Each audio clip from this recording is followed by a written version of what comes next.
박수를 돌립니다. 할렐루야. 여러분, 명절 행복하게 잘 보내고 계시죠? 네. 저는 자녀에게 이렇게 인사하겠습니다. 행복한 명절 되시기 바랍니다.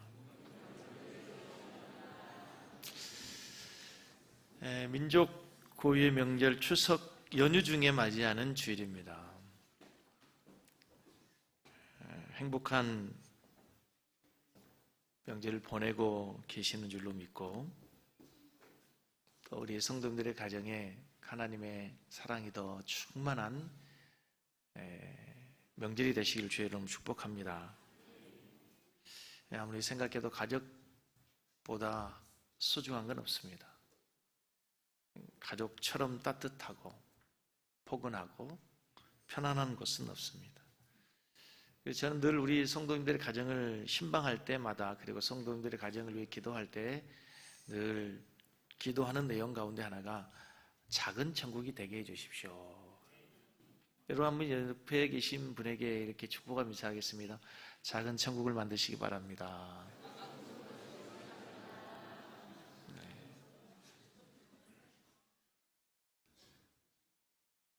여러분의 가정이 작은 천국이 되면 그보다 더 좋은 행복한 가정은 없습니다. 그 다음에 여러분의 자녀가, 손자가 할머니, 천국은 어떤 곳이야? 물으면 천국은 우리 가정 같은 곳이야. 천국은 우리 가족 같은 곳이야. 이런 고백이 나올 수 있는 우리 성도들의 가정이 되기를 간절히 원합니다. 우리의 가정이 작은 천국이 된다고 하는 말씀의 의미는 하나님이 주인이 되는 것입니다. 천국은 왜 천국입니까? 거기에 금은 보화 보석으로 된 길이 있고 생명수가 흐르고, 그래서가 아니고 하나님이 다스리고 통치하는 곳이기 때문에 그것이 천국인 거예요. 그러니까 우리의 가정이 작은 천국이 된다고 하는 것은 하나님이 다스리고 통치하시고, 그러므로 우리의 가정을 통해서 하나님의 뜻이 이루어지는 곳이에요. 그런 가정, 작은 천국이 되기를 바랍니다. 오늘 설교 제목이 참 쉽습니다. 근데 참 어렵습니다. 제목이 뭡니까? 사랑이 무엇입니까? 이제 우리 교육자들하고 모여서 주일 예배를 또 이렇게 서로 어떻게 통합 예배를 드릴까 준비하다가, 이제 주일학교에서부터 작년에 이랬는데 설교를 고린도전서를 강의하는데 지금 베드로파, 바울파 이런 설교를 하자니 참 어렵잖아요. 그래서 무슨 설교를 할까나 했더니 한 부목사님이, 목사님 사랑 설교를 한번 하시죠. 그래서 저도 그냥 좋겠다 싶어가지고 그냥 그래 사랑으로 하자, 고린도전서 13장으로 하자 하고 했어요. 그리고 나서 설교를 준비하는데 저 죽을 뻔했습니다. 왜냐하면 참 이게 쉬우면서도 어려운 거예요. 제목이 사랑이 뭡니까? 사랑이 뭡니까? 옛날 어떤 그런 그 아재 개그로 사랑이 뭐냐고 물으신다면 눈물의 씨앗이라고 말하겠어요. 요즘 애들에는 그런 게 잘 통하지 않거든요. 사랑이 뭐냐고 물으신다면 참 추상 명사이기 때문에 정의하기 어려워요. 진리가 뭡니까? 보이지 않는 걸 정의하기 어려워요. 여러분, 행복이 뭡니까? 알 것 같은데, 말할 수 있을 것 같은데, 사람마다 행복이란 게 다 다르거든요. 돈이 없는 사람에게는 돈이 있으면 행복이고, 배고픈 사람에게는 배부른 게 행복이고, 지금 아파 죽어가는 사람에게는 건강한 것처럼 행복이 없는 거예요. 행복은 추상명사이기 때문에 사람마다의 다 느낌에 따라 다르다는 것입니다. 도대체 사랑 뭡니까? 지금 사랑으로 인해서 시련을 겪고 있는 청년에게 사랑이 뭐냐고 물으면 사랑은 시리고 아픈 것이다 이렇게 얘기할지 모릅니다. 한참 지금 사랑에 눈이 멀어 있는, 아주 뜨거운 사랑을 하고 있는 젊은이에게 물으면 사랑은 스윗하고 아름다운 것이라고 얘기할지 모릅니다. 글쎄요, 우리 70을 넘은 우리 할머니 권사님도 소망에 우리 어르신들에게 사랑이 뭐라고 물으시면 뭐라고 대답할까요? 가슴이 쿵덕쿵덕 뛰는 겁니까? 글쎄 뭐라고 정의할지는 모르겠어요. 사람마다 정의가 달라질 수 있어요. 근데 여러분, 한 사람이 하루를 살아가면서 사용하는 단어 종류가 몇 가지나 될까요? 수백 가지, 수백 개, 수천 개의 단어를 사용할지 모릅니다. 그럼 우리가 일평생 사용하는 단어가 얼마나 많을까요? 숫자로 헤아릴 수 없을 만큼 많은 단어를 사용할 거예요. 반복된 단어건, 한 번 사용하든 두 번을 사용하든 수많은 단어를 사용하는데, 한국의 언어 가운데, 아니 세상의 모든 사람들에게 가슴에 가장 친근하게 들리고 가장 듣고 싶은 단어가 뭐냐고 물으면 뭘 할까요? 모르세요? 사랑이라고 얘기한단 말이죠. 가장 듣고 싶은 단어는 세상의 모든 사람들에게 공통적으로 가장 듣고 싶은 단어 1위가 바로 사랑이라는 거예요. 과거에도 그렇고 현재도 그렇고 앞으로 미래에 살아가는 사람들에게도 모두 다 사랑받고 싶다, 아니 사랑하고 싶다, 이렇게 이야기할 거라는 것입니다. 우리 성도님들이 여쭐게요. 우리 성도님 누군가를 사랑하고 계십니까? 그러면 여러분은 사랑받고 살고 계십니까? 사랑받는다고 대답하는 분이 많고 사랑하며 산다는 사람 좀 적네요. 순서를 바꿔볼까요? 여러분, 사랑받고 살고 계십니까? 사랑하며 살고 계시나요? 또 바꿔지네요, 답이. 아내에게, 남편에게, 아들과 딸에게 우리가 사랑한다 얘기하고 사랑을 받고 산다 얘기합니다. 그럼에도 불구하고 우리 모두는 사랑에 고픈 사람들입니다. 사랑이 아직도 굶주리고, 수많은 사람들이 사랑을 외쳐대는데도 불구하고 아직도 우리는 사랑에 배고파, 사랑에 굶주린 사람들이라는 거죠. 이 길이를 잴 때 단위가 있죠. 가장 작은 거에서 밀리미터, 센티미터, 그 다음에 미터, 킬로미터라는 단어가 있습니다. 그런데 이제 그런 단위로 잴 수 없는 더 먼 거리, 지구에서 태양의 거리, 지구와 별의, 우주와 우주의 거리를 잴 때는 킬로미터로 잴 수가 없어요. 너무 크기 때문에. 그래서 사용하는 단어가 광속, 빛의 속도로 재는 광속이라고 하는 단위를 사용합니다. 빛이 1년간 달려가는 거리를 광년이라고 합니다. 빛이 진공 속에서 1초 동안에 가는 거리가 얼마인 줄 아세요? 모른다고 얘기하세요. 빨리 가르쳐 드릴게요. 빛이 1초에 가는 속도 거리가 30만 킬로미터. 그럼 광주가 300km니까 30만이면 몇 번 왔다 갔다 하는 거예요? 계산이 잘 안 되죠? 우리 고장로님한테 여쭤보면 금방 알 수 있는데, 그런데 1초에 30만 킬로를 가는데 1년에 가면 얼마나 멀겠어요?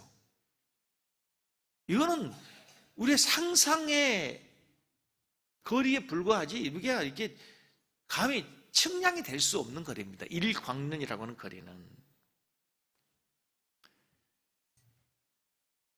이처럼 너무 큰 것은 표현하기조차 힘이 든다는 거죠. 도저히 측정이 불가한 거리가 있습니다. 그렇다면 거리는 이 센티미터 아니면 광년으로 재는데 사랑의 크기는 어떻게 잽니까? 우리 어린 아이에게, 손자에게, 아니면 이제 사랑받는 이제 돌을 지난 말을 갓 배운 아이에게 엄마 아빠 사랑해 얼마만큼? 뭐라고 하죠? 이만큼 사랑한다 그러죠. 이만큼입니다. 하늘만큼 땅만큼. 근데 이만큼, 이게 그 아이에게는 제일로 큰 사랑이죠. 그렇죠? 근데 사실 재보면 그 2m도 안 되는 거리예요. 이만큼 사랑한대요. 아이 나름대로 최고의 큰 사랑, 아주 큰 사랑을 말하고 있어요. 우리 성도님들은 얼마만큼, 도대체 얼마만큼의 크기, 얼마만큼의 사랑을 하고 계십니까? 우리 성도님들이 가정에서 자녀를, 아내를, 남편을, 또 교회에서 성도들을 사랑하는 사랑의 크기는 도대체 얼마만큼의 크기의 사랑을 하고 계십니까? 어린아이의 때 사랑은 엄마의 사랑, 아빠의 사랑이면 충분합니다. 얼마큼? 이만큼이면 됩니다. 초등학생이 됐습니다. 오늘 초등학생도 있고 중학생들도 있는데 청소년기를 지난 우리 아이들에게 엄마에게 아빠에게 얼마만큼 사랑하냐고 물어보면 뭐라고 할까요? 뭐라고 할까요? 궁금합니다. 요즘 애들은 요만큼? 도현이가 요만큼 사랑한다는데 지금 무슨 얘기하고 있냐면 아이들이 이제 커가면서 엄마의 사랑은 변함이 있어요? 없어요? 변함이 없습니다. 근데 느끼는 사랑의 크기가 만족도가 달라진다는 거예요. 그 사랑의 대상도 바뀌어버려요. 이제 이성의 눈을 뜨는 청소년기가 되면 부모의 사랑으로 만족하지 않고 친구의 사랑이 더 소중합니다. 아들놈 잘 키워놨더니 30년 키워놨더니 1년이면 끝납니다. 그렇죠? 1년이면 끝나요. 30년 키워놨더니 1년이면 끝이 나요. 이제 그런 부모의 사랑에서 또 다른 사랑으로 필리아, 친구와의 사랑, 필리아의 사랑으로 남녀 간의 육체적인 사랑, 에로스의 사랑으로 더 한 가지 나아가면 아가페 사랑으로 이런 많은 사랑, 다양한 사랑이 있어서 어떤 하나의 사랑으로만 인간은 만족할 수 없다는 거예요. 부모의 사랑으로만 일평생 만족할 수 있습니까? 아닙니다. 친구와의 사랑으로만 일평생 필리아의 사랑으로만 만족하며 난 행복해라고 할 수 없어요. 짝을 만나야 돼요. 우리 청년들이 지금 에로스의 사랑이 필요하단 말입니다. 에로스의 사랑이 필요하신 분 아멘. 뭐 에로스 하니까 이상한가 봐. 남녀 간의 사랑이 필요해요. 그런 사랑도 우리에게 이제 필요한 때가 온단 말이에요. 그런 사랑도 채워져야 된단 말이죠. 사랑에 대한 이야기를 하는데 여러분, 우리가 예수 믿는 사람들입니다. 예수 하면 가장 먼저 떠오르는 단어가 십자가죠. 십자가는 하나님의 사랑이죠. 십자가는 하나님의 사랑입니다. 예수를 믿지 않는 사람들도 기독교는 무슨 종교라고 그래요? 사랑의 종교라고 얘기합니다. 학교에서 배울 때 기독교는 사랑의 종교라고 우리가 상식으로 배웁니다. 하나님의 아들이신 예수님이 이 땅에 오신 이유가 뭐죠? 하나님의 아들이신 예수님께서 인간의 몸을 입고 이 땅에 오신 이유는 바로 죄인된 인간들을 사랑하시기 위함이라는 거예요. 사랑할 수 없는 대상, 죄인된 우리를 사랑하시기 위해서 하나님이 이 땅에 오셨어요. 그래서 이제 사랑의 개념이 참 소중한데 우리 인간에게 하나님께서 가장 주고 싶어 하시고 알게 하고 싶은 것이 뭐냐면 하나님이 너희를 사랑하신다. 하나님의 사랑이에요. 왜냐하면 하나님 자체가 사랑이시기 때문에 하나님이 자체가 사랑이시기 때문에 이제 그 하나님의 사랑을 알게 하고 느끼게 하기 위해서 예수님을 이 땅에 보내시신 거예요. 그래서 이제 우리 그리스도인들의 삶이란 먼저 하나님의 사랑을 깨닫고 알고 느끼고 누리고 여기서 끝나면 안 돼요. 그 다음에 뭐 해야 되죠? 뭐 해야 되죠? 이제 나누고 베풀며 사는 삶이 그리스도인들의 삶이 되어야 될 줄로 믿습니다.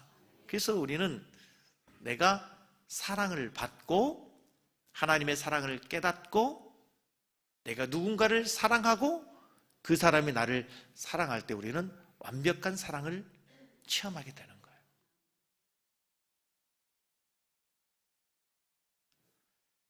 사람은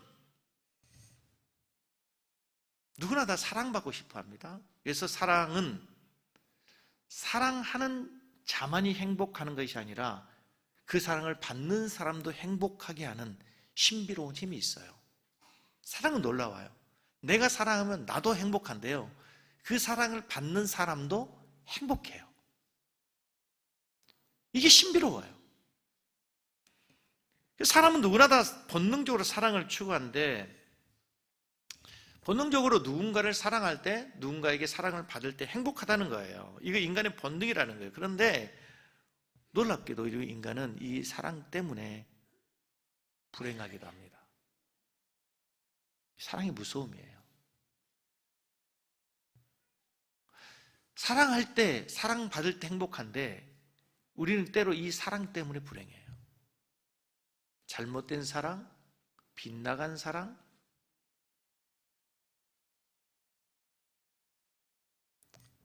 왜 우리가 사랑 때문에 불행한가? 나는 그 사람을 사랑해요. 나는 사랑한다고 얘기해요. 자식을 사랑한다고 해요. 근데 아들은, 딸은 사랑 때문에 불행하대요. 아프대요. 왜 그래요?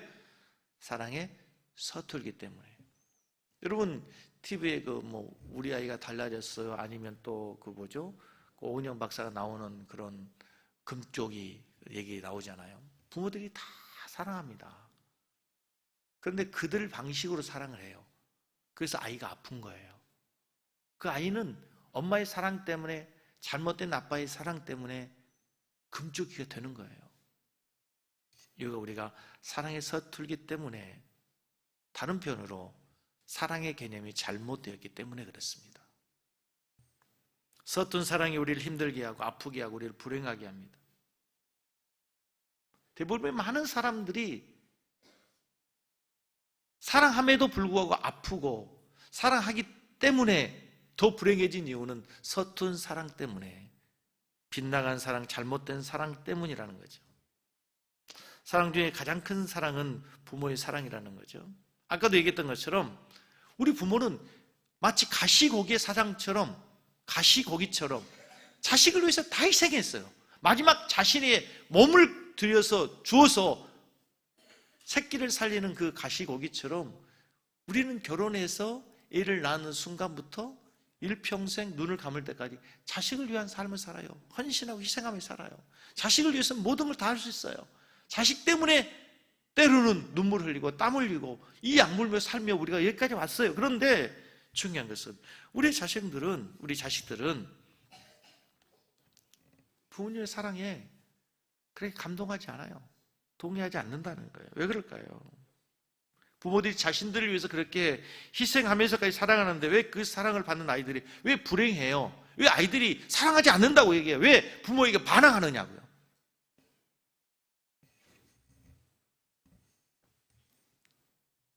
오늘 성경 말씀에 보면은 이제 답이 있어요. 우리가 생각하고 자식을 사랑한다고 얘기하는 사랑과 하나님이 말씀하시는 진짜 사랑과 거리가 너무 멀기 때문에, 혹은 우리가 사랑하는 사랑의 방식과 성경에서 하나님께서 말씀하시는 사랑의 방식이 다르기 때문에 그래요. 오늘 고린도전서 13장 4, 5, 6, 7절은 너무나도 우리가 잘 아는, 세상의 사람들도 너무나도 아름다운 시로 기억하고 있는, 사랑에 대해서 이보다도 아름다운 표현이 없을 정도로 완벽한 표현이 바로 오늘 본문의 말씀입니다. 고린도전서 13장은 별명이 있습니다. 별명이 뭐죠? 사랑장입니다. 오늘 본문 말씀에 보면 사랑이 무엇인지 설명하는 단어가 15가지의 단어가 나옵니다. 다이아몬드를 이렇게 스펙트럼으로 빛을 분사하면 여러 많은 색깔의 빛이 나오는 것처럼 이 사랑이라고 하는 다이아몬드를 스펙트럼으로 이렇게 분석해 보면 15가지의 빛깔이 나온다는 거죠. 15가지의 종류의 사랑의 단어가 나와요. 그런데 한 가지 중요한 사실 가운데 하나는, 우리가 생각하는 사랑은 우리 부모들이, 우리 성도들이, 우리가 친구 간에 하는 모든 사랑의 주체는 납니다. 모든 주체가 나로부터 시작해요. 내가 좋아하고 내가 행복하기 위해서 사랑도 한다는 거예요. 내가 좀 더 좋은 감정을 갖는 것을 사랑이라고 생각해요.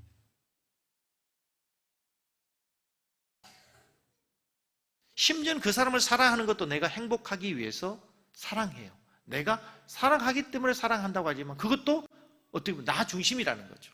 하지만 사랑은 그렇지 않습니다. 사랑은 철저히 내 중심이 아니라 상대방을 먼저 이해하고 상대방을 배려하고 주어가 내가 아니라 상대가 주어라는 거죠. 자, 오늘 본문 말씀을 한번 보세요. 13장 4절로 7절 같이 한번 보겠습니다. 한번 읽어보겠습니다. 사랑은 오래 참고 사랑은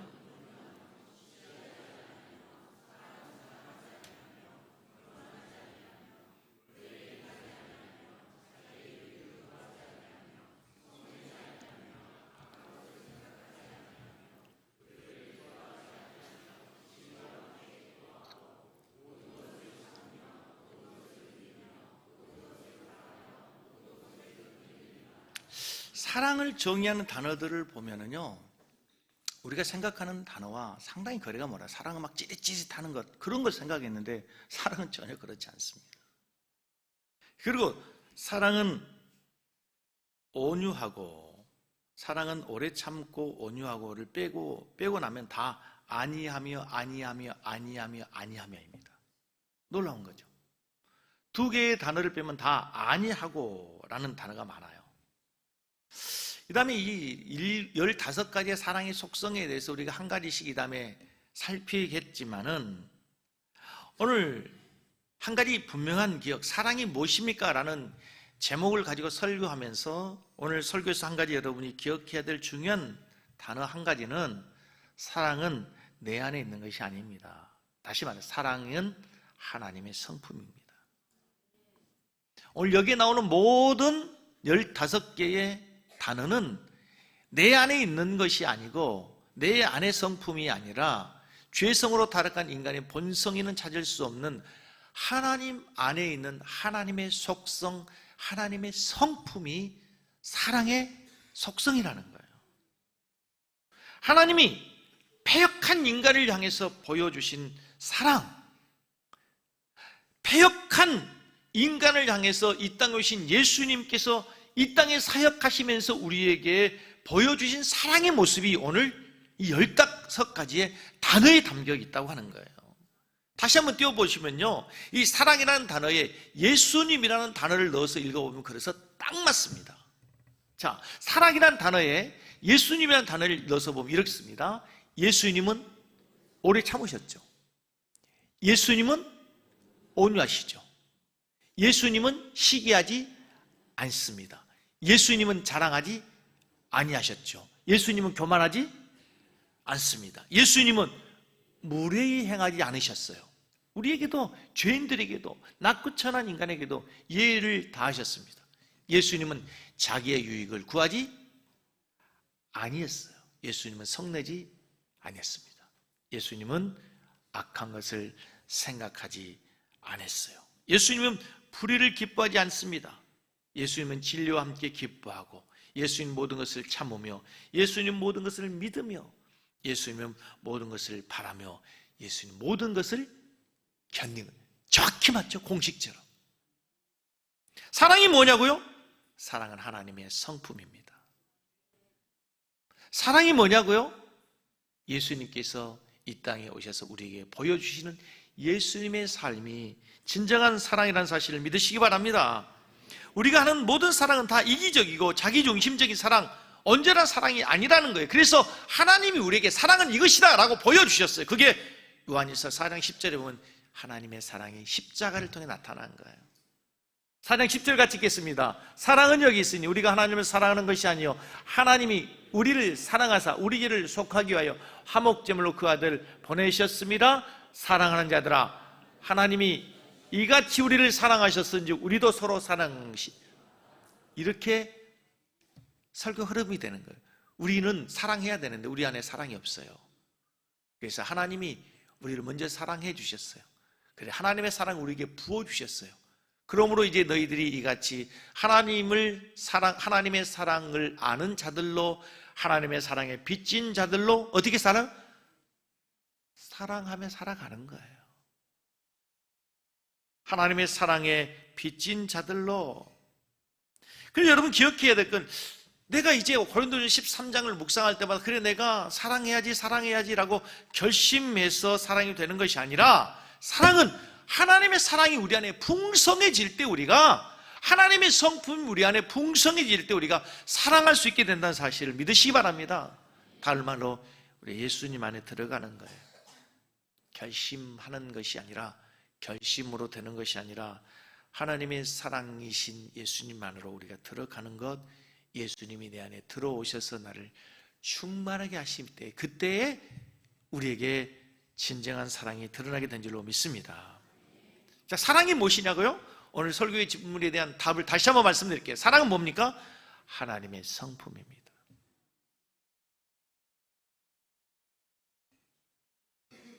우리가 사랑하기 위해서 그래서 결심하고 또 결심하고 또 결심하는 것이 아니라 내 안에 하나님의 사랑을 채우는 거예요. 내 안에 하나님의 사랑을 날마다 더 경험하는 거예요. 이 다음에 우리가 모든 사랑의 15가지 성품을 살피겠지만 한 가지 분명한 사랑은 먼저 오래 참는 것입니다. 사랑은 뭐라고요? 오래 참는 것. 오래 참으면 됩니다. 사랑의 출발점은 오래 참는 것이에요. 여러분, 간음하지 말라, 도둑질하지 말라, 살인하지 말라 예수님 말씀하셨어요. 그래 간음하면 나쁜 성도죠. 살인하면 나쁜 성도죠. 도둑질하면 나쁜 놈이죠. 그렇죠? 여기에 이의를 제기한 사람이 없어요. 근데 사랑하라고 그랬어요. 근데 사랑하지 않아요. 사랑하지 않는 성도는 나쁜 성도입니다. 여기 우리가 이의를 달 수 없습니다. 여러분. 사랑하지 않는 성도는 나쁜 성도예요. 사랑하지 않는 목사, 사랑하지 않는 장로, 사랑하는 권사, 나쁜 성도라는 거예요. 바울은 오늘 이렇게 얘기해요. 고린도전 13장을 시작합니다. 사랑이 없으면 아무것도 아니에요. 천사 말을 하고 예언하는 능력이 있고 뭘 하고 해도 우리가 열심히 봉사하고 기도하고 헌금하고 찬양하고 11조하고 뭐 해도 사랑이 없으면 뭐예요? 아무것도 아니라. 이거 무서운 얘기예요. 무서운 얘기란 말입니다. 내가 목사니까, 내가 장로니까, 내가 권사니까 되는 것이 아니라 내가 아무리 많은 것을 할지라도 내 자신을 불사르게 내어줄지라도 사랑하지 않으면 아무것도 아니라는 거죠. 사랑해서 결혼합니다. 사랑해서 결혼하고 싶어 합니다. 그런데 시간이 지나면서 힘들어합니다. 사랑했는데, 더 사랑하고 싶어서 결혼했는데 부부가 힘들어하는 이유가 무엇입니까? 남편이 변한 겁니까? 아내가 변한 겁니까? 아닙니다. 결혼 전에도 미스터 김이고 결혼 후에도 미스 김입니다. 결혼 전에도 미스터 김이었고 결혼 후에도 미스터 김이었어요. 결혼 후에도 미스 김이었고 결혼 전에도 미스 김, 결혼 후에도 김으로만 자꾸 하니까 헷갈리네. 결혼 전에 미스터 김, 결혼 후에 미스터 김, 결혼 전에 미스리, 결혼 후에 미스리. 똑같다는 얘기예요. 그런데 왜 사랑이 지금 변한 거예요? 사람이 변한 겁니까? 사람은 똑같아요. 그런데 우리 방식대로 사랑하기 때문에 그런다는 거죠. 내 방식대로. 남편은 아내를 사랑한다고 얘기합니다. 아내는 이 말을 들으면 기겁합니다. 경기합니다. 아니 네가 나를 사랑한다고? 남편이 물어보면 진심으로 나는 당신을 사랑한다고 얘기한. 답답해하죠. 이유가 뭔지 아세요? 제가 답을 가르쳐 드릴게요. 자기식으로 사랑하기 때문에 그래요. 지식으로 사랑하기 때문에. 아내 원하는 방식이 아니라 자기 방식으로 사랑했기 때문에. 이것이 오늘 명절을 맞이해서 가족들이 함께 예배드리면서 우리 가족이 드려야 될 말씀입니다. 여러분 가족을 사랑하십니까? 사랑하기를 원하십니까? 이제 우리가 우리 식이 아니라 내 방식이 아니라 아들의 입장에서 부모의 입장에서 사랑할 수 있는 여러분 되기를 주의 이름으로 축복합니다. 하나님의 사랑을 받은 우리, 예수님의 사랑이 빚진 우리입니다. 이제 예수님처럼 사랑하며 살아야 되는 우리입니다. 예수님께서 이 땅에 오신 이유는 깨어진 사랑을 회복하기 위해서 오셨습니다. 그렇죠? 하나님과의 관계에서 하나님과의 사랑이 깨어졌고 사람과의 관계에서 깨어진 사랑을 회복하기에 이 땅에 오셨다면 우리 성도들 가정에 깨어진 사랑이 있습니까? 혹시 부부간에, 혹시 부모와 자녀간에, 형제간에 깨어진 사랑이 있다면 하나님의 사랑으로 회복되는 은혜가 있기를 축복합니다. 싸매시고 고치시는 하나님의 사랑으로 회복되는 가정이 되고 부부가 되고 우리 교회가 될 수 있기를 주의 이름으로 축복합니다. 아까 예수님의 이름으로 그 아멘이 지금 끝내라는 의미 같은데 좀 갑자기 아멘이 커졌어요. 끝난 줄 알았죠? 끝난 줄 알았죠? 오늘 찬양이 10분이 길었어요. 조금 더 해야 되는데 사랑을 아까 예수님의 이름으로 바꿨잖아요. 이제 예수 믿는 우리 하나님의 사랑에 빚진 우리가 이제 사랑하며 살아야 되는 거예요. 자, 그래서 그 사랑이란 단어에 여러분의 이름을 넣어서 읽으세요. 앞에는 종수로 뜰 건데 종수로 읽으면 안 되고 같이 한번 읽겠습니다. 센스 있게 우리 방송실 바꿨군요. 자기 이름을 넣는 거예요. 종수는 오래 참고. 여러분 종수라고 하면 돼. 여러분 이름을 넣으라고.